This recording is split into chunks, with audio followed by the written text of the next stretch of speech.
भारत देश को आज़ाद हुए इतने दिन हो गया, लेकिन हम लोगों की आज़ादी नहीं मिली। 24 घंटा भले ड्यूटी ले जी नियमित कर दिया हम लोग। बच्चों की पढ़ाई नहीं हो पा रही है, माँ बाप की दवाई नहीं हो पा रही है ड्यूटी पर, और हमको कोई मार दे अगर जान से तो हमारी लाश बारिश में चली जाएगी। तो इसलिए मैं मुख्यमंत्री महोदय से ये निवेदन करना चाहता हूँ कि हमारी सुरक्षा के लिए हर ग्राम सभा में चौकीदार भाई राडार पर होते हैं, पल पल सूचना देने की वजह से। 75 वर्ष होने को आया आज़ाद, लेकिन आज़ादी के बाद भी चौकीदारों का वही गुलामी जैसा व्यवहार बनाया। नमस्कार, मैं वेब समाचार 24x7 से अंकित सिंह बोल रहा हूं। मैं इस समय यूको गार्डन में मौजूद हूं और यहां प्रदेश भर के चौकीदारों का धरना चल रहा है।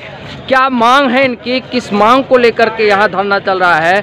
हमारे साथ एक साथी जी मौजूद हैं। क्या नाम है भाई साहब? सर मेरा नाम राजीव शुक्ला, थाना कटरा बाजार, तहसील कर्नलगंज, जनपद गोंडा से हूँ सर। जी जी, क्या मांग है आपकी? सर भारत देश को आज़ाद हुए इतने दिन हो गया, लेकिन हम लोगों की आज़ादी नहीं मिली। अंग्रेज के ज़माने की दी हुई लाल साफा जो है आज हमको चल रहा है। 2500 रुपये हमको वेतन मिल रहा है। इस वेतन में हमारे परिवार का भरण पोषण नहीं हो रहा है। तो हम मुख्यमंत्री महोदय से हमारी 2 मांगे हैं। प्रथम मांगे हैं ये कि या तो हमें बिहार राज्य में जो चतुर्थ श्रेणी का राज्य कर्मचारी का दर्जा प्राप्त है वो दर्जा हमें दिया जाए, और या जो राज्य विधि आयोग के द्वारा जो दी गई है सलाह दी गई है, सिफारिश की गई है, उसके तहत हमें नियमित किया जाए। सर हम लोग गांव की पल पल की सूचना पहुंचाते हैं। 300 दिन की ड्यूटी होती है, लेकिन हमसे 2 ड्यूटी मात्र ली जाती है। 2 ड्यूटी ली जाती है। हमको हम गांव की पल पल की सूचना देने से गांव में हमारी दुश्मनी होती है जाती, और हमको कोई सुरक्षा मुहैया नहीं कराई जाती है, ना कोई हम पर कोई कानून लागू होता है। हम लोग पराह पर लगा दिए जाते हैं ड्यूटी पर, और हमको कोई मार दे अगर जान से तो हमारी लाश बारिश में चली जाएगी। तो इसलिए मैं मुख्यमंत्री महोदय से ये निवेदन करना चाहता हूँ कि हमारी सुरक्षा के लिए, हमारे हित के लिए कुछ ऐसा कानून बनाया जाए कि हम लोग हर ग्राम सभा में चौकीदार भाई राडार पर होते हैं, पल पल सूचना देने की वजह से। तो हम लोगों के लिए एक नियम कानून बने, हम लोगों को कुछ हथियार मिले, हम लोगों को वर्दी मिले, ताकि हम लोग सुसज्जित होकर के गांव की पल पल की सूचना पहुंचा सकें, और जो सूचना पहुंचाई जाए उस पर तत्काल अमल हो। और अगर अमल नहीं होता है तो हमें ये अधिकार दिया जाए कि उस सूचना को हम आगे लेकर जा सकते हैं, उस पर हम लिखित कार्रवाई कुछ कर सकते हैं। ऐसा हमें कुछ नियम दिया जाए। नहीं तो चौकीदार को मतलब क्या होता है, चौकीदार तो जाता है बताकर चला आता है, उसके बाद में चौकीदार वहाँ भी मार खाता है, चौकीदार यहाँ भी मार खाता है। सर 1000 रुपये में गैस सिलेंडर मिल रहा है, महंगाई इतनी चरम सीमा पर हो गई है। हम क्या करें? हम खून की आंसू रोते हैं सर। हमारे न बच्चों जब मांगते हैं पिताजी टाफी लेकर आए हो, हम 25 में उनकी टाफी थे कि माँ बाप की दवाई लेकर के आए, कि हम साग सब्जी लेकर के आए, हमारे पास कुछ भी नहीं है खाने के लिए। तो मैं मुख्यमंत्री महोदय से कहना चाहता हूँ कि आप राजा हैं, पिता तुल्य हैं, हम आपकी प्रजा हैं। और रामचरितमानस और महाभारत में कहा गया है कि जो राजा अपने प्रजा पर दुखी होकर के द्रवित नहीं होती है उसको पाप लगता है। तो मैं मुख्यमंत्री महोदय से कहना चाहता हूँ कि महोदय हमारे जो है दयनीय दिशा पर विचार करते हुए हम लोगों को एक उचित सम्मानजनक वेतन दे करके हम लोगों का जो है सर्वांगीण विकास की ओर ध्यान दीजिए, ताकि हम लोग एक सम्मानपूर्वक रह सकें, हम भी बता सकें कि हम एक ग्राम प्रहरी हैं, चौकीदार हैं। इस आंदोलन को लेकर के आपका क्या कहना है? सर बस यही कहना है हम लोगों का कि काम दे और दाम दे।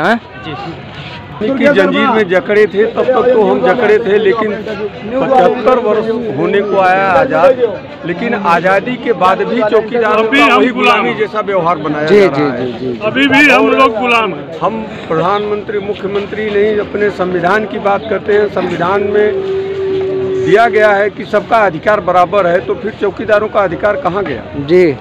और जब चौकीदारों का अधिकार नहीं सुना जा रहा है, इसके लिए तमाम घटनाएं घटती जा रही हैं, और इन घटनाओं का जवाबदार वही पुलिस विभाग होता है। और दूसरी बात यह है कि चौकीदार से गांव में पुलिस जा करके हल्के की पुलिस नहीं मिलती है, लेकिन साइड वालों से मिल करके वहाँ दलाली कर लेती है, लेकिन चौकीदार की बात को नहीं मानती है। सर ये राजेंद्र मास्टर साहब हैं, डिग्री बीएड डिग्री धारक होकर के चौकीदारी कर रहे हैं।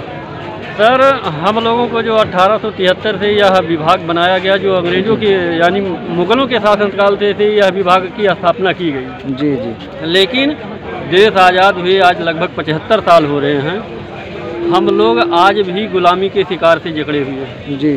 थाने पे हम लोग जाते हैं, हम लोगों को वहाँ गुलामी जैसे एक बदवा मजदूर की तरह कार्य कराया जाता है, और हम 24 घंटा ड्यूटी थाने पर देते हैं, और हमारी जिम्मेदारी जो गांव की है 30 दिन 24 घंटे की ड्यूटी है गांव की। यह जानकारी नहीं है कि घटना कब यानी घटित होने वाली है जी। लेकिन उसे 24 घंटा हमारी जिम्मेदारी है। कभी जब भी घटना घटती है तो तत्काल हमें थाने पर जाना पड़ता है, यानी सूचना देना पड़ता है। साथ ही साथ ग्रामीण में ऐसी भी घटनाएं घटती हैं कि अगर हम किसी की सूचना को थाने पर दे देते हैं तो जो हमारा समाज है, गांव के लोग हैं, उनसे भी हम अपनी दुश्मनी यानी खड़ा कर लेते हैं, जो कि हम निहत्ते हैं। हमें सरकार ने मुझे कोई संसाधन उपलब्ध नहीं कराई है। तो हम श्रीमान जी से अनुरोध करते हैं, कम से कम चौकीदार भी इस देश का नागरिक है जी, उसके लिए भी एक संविधान का अधिकार है जी। उसको भी संविधान देने का यानी अधिकार देने का भी सुनिश्चित करें, जिससे हम लोगों के पास भी परिवार हैं, बीवी बच्चे हैं, जिससे हम अपनी भरण पोषण की जीविका चला सकें। Thank you. आपका क्या नाम है भाई साहब? सर मनोज कुमार वर्मा नाम है मेरा, मैं बस्ती जिले से हूँ और इस प्रदेश की सरकार को ये बताने आया हूँ कि आप कहते हो मैं भी चौकीदार हूँ, तो मैं गांव का चौकीदार हूँ, आप प्रदेश के चौकीदार जी जी जी। गांव का चौकीदार आप हमारे बड़े भाई हो जी, और हमारा हिस्सा नहीं मिल रहा जो हमको मिलना चाहिए। आज़ादी के 70 सालों में कुत्ते बिल्ली हिजड़ों को अधिकार मिला, लेकिन ग्राम प्रहरियों को अधिकार नहीं मिला। वही पुरानी लाठी, वही पुराना झंडा डंडा, वही सब चल रहा है। तो ये जो बढ़ते हुए उसमें जो है, और यहाँ हमारे सबसे बड़ी समस्या जो हमारी सर है कि हमको सैलरी नहीं मिल रही है। और देखिए हमारे साथ ये तमाम साथी मौजूद हैं चौकीदार। आप क्या कहेंगे दादाजी, बताइए। सर कि 24 घंटा भले ड्यूटी ले जी जी, नियमित कर दिया हम लोग, 34 कर्मचारी नियमित कर दिए। महीने भर में 2 ड्यूटी होती है, इसको छोड़ करके आप कहीं प्रदेश भी नहीं जा सकते। महीने में 300 दिन की ड्यूटी है सर, ड्यूटी 300 दिन की। अन्याय देखिए, ड्यूटी रात में 12 बजे सिपाही दरोगा ये सब फोन करे तो हमें थाने पहुंचना होता है, हमें सूचना देनी होती है। ड्यूटी हम 300 दिन 24 घंटा की करते हैं और हमको वेतन हाजिरी ली जाती है 2 दिन ड्यूटी है। वेतन केवल 2 दिन का ही मिलता है, वेतन खाली 2 दिन का मिलता है। 24 घंटे कभी भी बुला ले हम लोग, पूरा 24 घंटे जुड़े रहते हैं। जन्म मृत्यु की सूचना देने के लिए हम थाने पर 2 बार जाते हैं जी। और इसके बाद गांव की जो भी सूचना है जी, गोपनीय सूचना, खुले में सूचना, सब सूचना देते हैं। दिवाली, दशहरा, होली, रमजान, जो भी त्यौहार होता है हम लोग सशक्ति से अपने सूचना दे करके उसको सक्षम रखते हैं जी जी। और कोई मीटिंग हुई उसकी भी सूचना देते हैं। हर तरह से हम सूचना देते हैं, तो हमें अंधेरे में क्यों रखा गया जी जी। और सर हमको 3 बजे बुलाया जाता है, 3 बजे हम ड्यूटी पर जाते हैं, थाने में पूरा काम करना होता है। उसके बाद में रात भर हम लोग बाजार में, मार्केट में, बैंक में पहरा देते हैं। उसके बाद में दूसरे दिन हमें 12 बजे 2 बजे छोड़ा जाता है। बताओ, एक व्यक्ति 24 घंटे अगर ड्यूटी करेगा तब वो कब नहाएगा, कब खाएगा, कब क्या करेगा? 24 घंटे वहाँ ड्यूटी करे, फिर 24 घंटे दिन रात ड्यूटी यहाँ करे और उसके बाद में वेतन सर कुछ नहीं है। ये हम लोगों की हाल हो चुकी है। तो इसमें क्या करें? महीने भर के चाय नहीं। 1860-61 से ये संस्था चली आ रही है जी जी। और जब तक गुलामी की जंजीर में जकड़े थे तब तक तो हम जकड़े थे, लेकिन 75 वर्ष होने को आया आज़ाद, लेकिन आज़ादी के बाद भी चौकीदारों का वही गुलामी जैसा व्यवहार बनाया जा रहा है। अभी भी हम लोग गुलाम हैं। हम प्रधानमंत्री, मुख्यमंत्री नहीं, अपने संविधान की बात करते हैं। संविधान में दिया गया है कि सबका अधिकार बराबर है, तो फिर चौकीदारों का अधिकार कहाँ गया जी? और जब चौकीदारों का अधिकार नहीं सुना जा रहा है, इसके लिए तमाम घटनाएं घटती जा रही हैं और इन घटनाओं का जवाबदार वही पुलिस विभाग होता है। और दूसरी बात यह है कि चौकीदार से गांव में पुलिस जा करके हल्के की पुलिस नहीं मिलती है, लेकिन साइड वालों से मिल करके वहाँ दलाली कर लेती है, लेकिन चौकीदार की बात को नहीं मानती है। सर ये राजेंद्र मास्टर साहब हैं, डिग्री बीएड डिग्री धारक होकर के चौकीदारी कर रहे हैं। सर हम लोगों को जो 1873 से यह विभाग बनाया गया, जो अंग्रेजों के यानी मुगलों के शासनकाल से यह विभाग की स्थापना की गई जी जी। लेकिन क्या नाम है दादाजी आपका? हमारा नाम है संभव राम, जिला सुल्तानपुर, थाना अखंड नगर जी जी से आए हैं जी इस पावन धरती लखनऊ जी यूको गार्डन पार्क में, जी। जो कि हमारी मुख्य मांग है कि हमको नियमित किया जाए, राज्य कर्मचारी का दर्जा दिया जाए। इसके पहले बीजेपी सरकार ने वादा किया था कि अगर हमारी सरकार बनती है तो आप लोगों को 10,500 रुपया वेतन देंगे और राज्य कर्मचारी का दर्जा देंगे जी। यही हमारी मुख्य मांग है। बाकी पुलिस के बराबर हमको वर्दी मिलनी चाहिए और जो है वो उन सब सुविधा मिलनी चाहिए। जी, क्या नाम है भाई साहब आपका? कहाँ से आए हैं? नगर। क्या मांग है आपकी? मांग हमारी है कि 10,000 की मांग है। जी, और हमारे पूरी का जितना दिया जाए। अच्छा अच्छा, जोर से बोलो जैसे खाएं। बोलिए बोलिए। बोलो। और सब वर्दी मिलनी चाहिए, सूती हो, जी जी। तो अगर मांग पूरी नहीं होती तो क्या 2022 चुनाव में परिवर्तन होगा? नहीं, परिवर्तन नहीं आएंगे योगी जी? नहीं, हाँ। मांग ही नहीं पूरी होगी, कहाँ से आएगी? कौन आएगा तब? कौन आता है? आप कहाँ जाएंगे, किस तरफ? इस तरफ आएंगे, जो हमारी मांग पूरी करेगा हम उसी तरफ जाएंगे, उसी को अपना वोट देंगे। जी, हमको जो रोजी रोटी देगा उसी के हम लोग, उसी को हम अपना वोट देंगे। जी। बहुत सीधी सी बात है। हमारी मांग अगर जोगी जी पूरी कर दिए तो उन्हीं की तरफ हम लोग चले जाएंगे। वादा उन्होंने किया है कि 10,500 रुपया आपका वेतन कर देंगे, आपको राज कर्मचारी का दर्जा दे देंगे।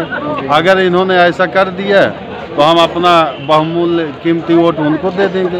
जी, बस करिए। कानून एक है, आईपीसी एक, धाराएं एक है, संविधान एक है। जी जी। तो आप क्यों सामान्य कार्य समान वेतन क्यों नहीं लागू कर रहे हो? ये अन्याय नहीं तो और क्या है? आपके चैनल के माध्यम से बताना चाहते हैं कि हम भी इंसान, हमारे पास भी बच्चे हैं, बच्चों की पढ़ाई नहीं हो पा रही है, माँ बाप की दवाई नहीं हो पा रही है। आप बताओ हम क्या करें, कैसे अपनी जिंदगी काटे? आप तो अपनी सैलरी करोड़ों रुपया जो है आप इस विज्ञापन में खर्च कर रहे हो, चुनाव प्रचार प्रसार में खर्च कर रहे हो। हमारी समस्या भी सुनो। हमारी समस्या अगर सुनी गई होती सर जिले पे तो हम यहाँ जो है लखनऊ में क्यों आते? लखनऊ में यही बताने आए हैं कि जिस तरीके से आज़ादी अंग्रेजों के शासनकाल में तो सर ये ऐसा नहीं था।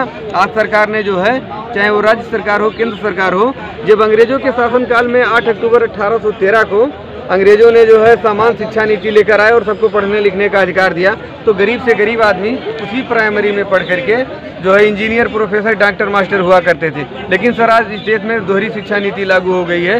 गरीब का बच्चा प्राइमरी में पढ़ रहा है, अमीर का बच्चा नर्सरी में पढ़ रहा है। पढ़ाने वाले को भी पता है कि गरीब का बच्चा है, कह रहा है यार इसे पढ़ाओ ना, केवल नाम लिखना सिखा दो और उसको भोजन खिचड़ी खिलाओ। अब वो खाने के नाम पे दिन भर थाली ताकता है और जब बच्चा हमारा हाई स्कूल इंटर फेल हो जाता है तो उसको कहते हैं तुम्हारे पास मेरिट नहीं है, तुम नौकरी क्या करोगे? हमको किसी न किसी उद्योगपति के हाथों में बेचने पर मजबूर कर रही है सरकार। जहाँ जो है नेता मंत्री के बच्चे पढ़ते हैं, IAS PCS के बच्चे पढ़ते हैं, हमारे बच्चों को वहाँ जो है दाखिला कराया जाए और पढ़ाया जाए कि हमारे बच्चे नहीं पढ़ पाएंगे। हमको जानबूझ के सरकार नालायक बना रही है। तो ये सरकारें कहीं ना कहीं जो हमारे साथ होना चाहिए, मान लीजिए जो ये लिखा है सामान अधिकार सबको है, मौलिक अधिकार सबको है। मान लीजिए मौलिक अधिकार में लिखा गया है रोटी कपड़ा मकान किसी की सरकार हो तो उसको देना मजबूरी है। ऐसा नहीं है कि कांग्रेस की सरकार थी तो रोटी कपड़ा मकान नहीं मिल रहा था, या अखिलेश की सरकार थी प्रदेश में, या मायावती जी की सरकार थी, सबने रोटी कपड़ा मकान ये सबका संवैधानिक अधिकार है। और आपके चैनल के माध्यम से एक चीज़ और बताना चाहता हूँ कि हमारे जो चौकीदार भाई हैं ये भूमिहीन हैं, इनके पास जमीन नहीं है। कितने चौकीदार हैं किनको जो है ये जो प्रधानमंत्री वो जो मिलता है सम्मान निधि योजना वो भी नहीं मिल रहा है। तो साथियों जो हमारे पास जमीन नहीं है तो हम का देश के नागरिक नहीं हुए? नागरिकता जो है इससे नहीं केवल सिद्ध होता, जो भूमि आयोग संविधान में बना है कि अतिरिक्त 8 एकड़ से ज़्यादा जमीन किसी के नाम नहीं होगा, अतिरिक्त ज़मीनें छीन ली जाएंगी, भूमिहीन किसानों में बांट दिया जाएगा। तो हमारे जो ग्राम प्रहरी चौकीदार हैं हम लोग जो उसमें आते हैं, हमको भी सरकार उसी माध्यम से हमारा वो कराए। आप देखें मैं लगातार इको गार्डन में मौजूद था और धरना लगातार चौकीदारों का चल रहा। आप देख रहे होंगे कितनी तादाद में लोग यहाँ मौजूद हैं। सरकार कब इनकी मांग सुनेगी, कब इन्हें होश आएगा? इन तमाम बातों के साथ मैं अपने बात को यहीं विराम दूंगा और हमारे चैनल से जुड़े रहने के लिए आप चैनल को सब्सक्राइब करें तथा बेल आइकन को दबाना ना भूलें। बहुत बहुत धन्यवाद। Thank you.